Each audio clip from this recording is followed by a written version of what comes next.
ఈ బిజినెస్ ఏదైనా మీ ఊర్లో ప్రమోషన్ చేయాలంటే అది సుమన్ టీవీతోనే సాధ్యం. ఇప్పుడే సంప్రదించండి.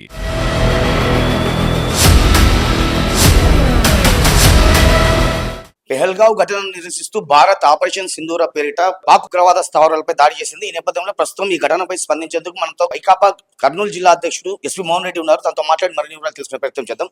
సార్ నమస్తే, చెప్పండి. ఈ ఘటన మీరు ఏ విధంగా ఈ ఘటనపై మీరు ఏ విధంగా స్పందిస్తారండి? ఇది చాలా మంచి సంఘటన. ఇంకా ఆలస్యం చేసినారు, కానీ ఒక ప్లాన్ ప్రకారము 9 స్థావరాల మీద 25 నిమిషాలలో ఆపరేషన్ కంప్లీట్ చేయడం అంటే మన భారత ఆర్మీ ఎంత స్ట్రాంగ్ ఉంది, ఎంత క్యాలిక్యులేటెడ్గా ఉంది అనేది దీన్ని బట్టి అర్థమవుతుంది. కాబట్టి ఈరోజు నిజంగా ఇది ఒక ఘన విజయము. ఇంతటితో తృప్తి పడకుండా పాకిస్తాన్లో ఉన్నటువంటి టెర్రరిస్టులందరినీ కూడా మట్టు పెట్టేంత వరకు ఈ దాడులు కొనసాగాలి. మళ్ళీ భారతదేశం వైపు ఏ టెర్రరిస్ట్ అయినా రావాలంటే వాడిని పాకిస్తానే ఆపేటట్లు పాకిస్తాన్ కూడా భయం రావాలి. ఇప్పటికే అన్ని రకాలుగా వాళ్ళని అష్టదిగ్బంధనం చేసినారు. అటు ఆర్థికంగా కానీ, ఇటు వాళ్ళకు యుద్ధ భయం కానీ, లేకుంటే వాటర్ రాకుండా చేయడం కానీ, ఇతర దేశాల నుంచి ఎటువంటి మద్దతు లేకుండా అష్టదిగ్బంధనం చేసినారు. ఇంకా దీన్ని ముందరు తీసుకెళ్ళి అక్కడ ఉన్నటువంటి టెర్రరిస్టులను మొత్తం నామరూపాలు లేకుండా చేస్తే తప్ప ఇండియాకు ఎప్పుడు సేఫ్ కాదు. కాబట్టి అక్కడ మళ్ళీ తయారు చేయాలంటే కూడా పాకిస్తాను యుద్ధ భయంతో టెర్రరిస్టులకు సపోర్ట్ చేయకుండా చేసే పరిస్థితి తీసుకొని వస్తే వన్స్ ఫర్ ఆల్ సేఫ్ ఉంటుంది. నిన్న జరిగిన పరిణామానికి మాత్రం సెల్యూట్ టు ఇండియన్ ఆర్మీ. ఇప్పుడు ఆపరేషన్ సింధూర్ పేరిట భారత్ వచ్చేసి ఈ పెహల్గావ్ దాడికి నిరసనగా ప్రతిచర్యగా ఇప్పుడు పాక్ ఉగ్రవాద స్థావరాలను అయితే ధ్వంసం చేసింది. ఈ విషయంలో మీరు ఒక రాజకీయ నాయకురాలుగా, ఒక భారతీయురాలుగా ఎలా ఫీల్ అవుతున్నారు? చాలా గర్వంగా ఫీల్ అవుతున్నాను. ఈ మొన్న జరిగిన పహల్గాంలో ఈ ఉగ్రవాదులు దొంగచాటున వచ్చి అన్యం పుణ్యం తిరగని మన అమాయకులైన అందరిని వాళ్ళని చంపడం చాలా బాధాకరం. అయితే మనం అనుకుంటే దొంగదారి తీశారు. మనం సింధూర్ ఆపరేషన్ భారత్ ఆపరేషన్ సింధూర్ అని ఈ ఆపరేషన్ మొదలు పెడితే ఒక్కసారిగా ఉగ్రవాద వాళ్ళ స్థావరాలని 9 స్థావరాలని మంగళవారం 1:44 ఈ సంఘటన జరిగింది. కేవలం వాళ్ళ ఉగ్రవాద స్థావరాలను మాత్రమే మన ఆర్మీ సైన్యం వాళ్ళని అంతం చేసింది. కానీ పాక్ ఆర్మీని వాళ్ళని ఏం చేయలేదు. కేవలం మనం తలుచుకుంటే ఏమైనా చేయగలమనేది చిన్న ఉదాహరణ. This is a sample.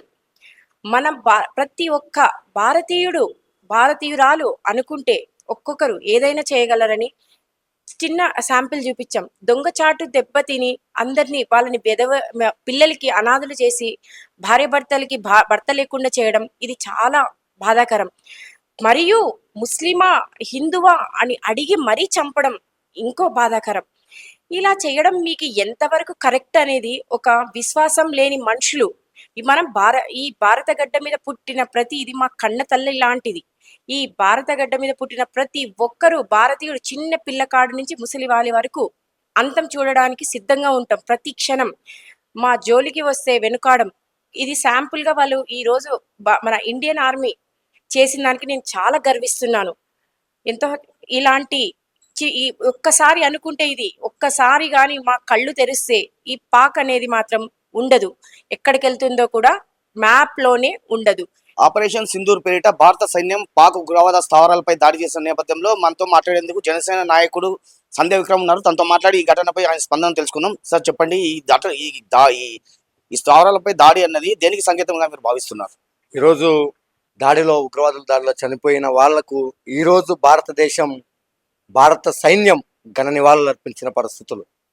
నిజంగా ఈరోజు భారతదేశ సైన్యం ఉగ్రవాదులని మట్టు కనిపించి ఈరోజు యావత్ భారతదేశాన్ని ఒక ప్రౌడ్ మూమెంట్గా ఈరోజు భారతదేశ ఆర్మీ ఈరోజు ఇచ్చిన పరిస్థితులు నిజంగా.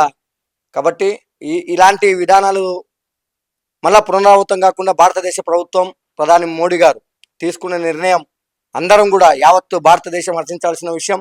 ఇలాంటి విషయాలు జరిగినప్పుడు కూడా కఠినంగా ప్రభుత్వాలు వ్యవహరిస్తాయని, ఖచ్చితంగా ఆర్మీ సైన్యాలు కూడా ఎక్కడ కూడా ఉపేక్షించకుండా తగిన ప్రతీకారం ఖచ్చితంగా తీసుకునే దిశగానే ఇలాంటివి మళ్ళా పునరావృతం కాకుండా దేశం వైపు చూడాలంటే భయపడే విధంగా చూసే పరిస్థితులు ఈరోజు భారతదేశ సైన్యం చేసింది. ఆపరేషన్ సింధూర్ పేరిట భారత సైన్యం పాక్ ఉగ్రవాద స్థావరాలను నిలమట్టం చేసిన నేపథ్యంలో ప్రస్తుతం మనతో మాట్లాడేందుకు పలువురు రాజకీయ నాయకులు, సామాన్య ప్రజానీకం ఉన్నారు. వారితో మాట్లాడి వారి అభిప్రాయాలు తెలుసుకునే ప్రయత్నం చేద్దాం.